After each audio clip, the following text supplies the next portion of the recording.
So a working wall at Brackenbury is a wall where over the units of work, teachers and children will demonstrate the learning journey and the activities that they've learned. So it will have various different things placed on the wall, such as the co-constructed success criteria that are used throughout the unit. We would also have examples of key vocabulary and terminology that the children have been learning with the teacher.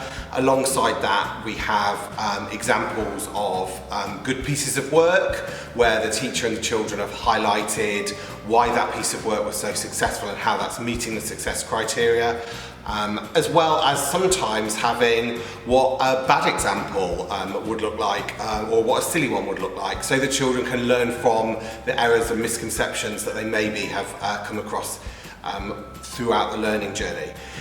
The wall will progress as the children go through the units of work, so it might start off looking quite empty in the first 2 lessons, but then as they progress over the 2 or 3 weeks worth of work, it will gradually build as the children go through. So by the end of the unit, you can see the entire journey the children have been on.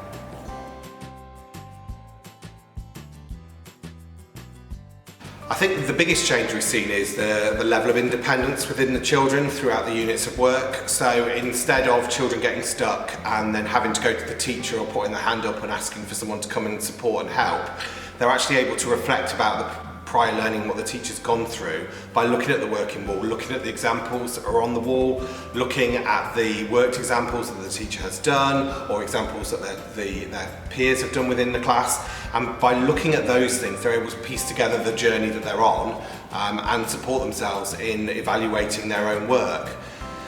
Other changes we've seen are that we're really clear now about success criteria, and the children are far more involved in creating those.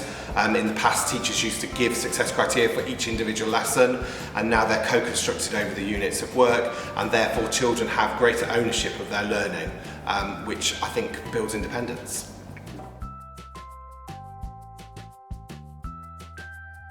I'd start off small. I'd start off with maybe one core subject, so writing or maths. Use one subject and build in your staff skills and development over time. So we started with maths, we had 1 per unit of work and set the expectation that the working wall would build over the 3 weeks.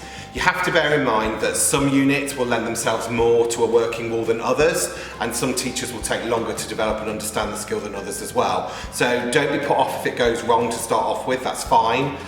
Learn from those mistakes and the fact that sometimes it might look a bit messy. So if you're a school leader and you like everything to be immaculate within the classrooms, then it's not going to on the working wall. The point is they're working, they build as they go through. So in the first week of term, the walls look quite empty.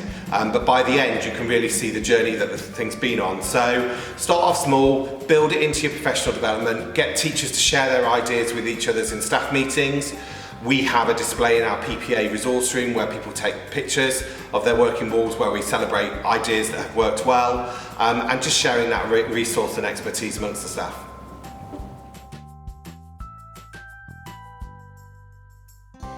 So if you're interested to find out more about the working walls and what we do at Brackenbury and how we've implemented it, we're more than happy for people to come and see it in action at various stages. So just look us up, it's brackenbury.lbhf.sch.uk, and drop us an email or give the school a ring.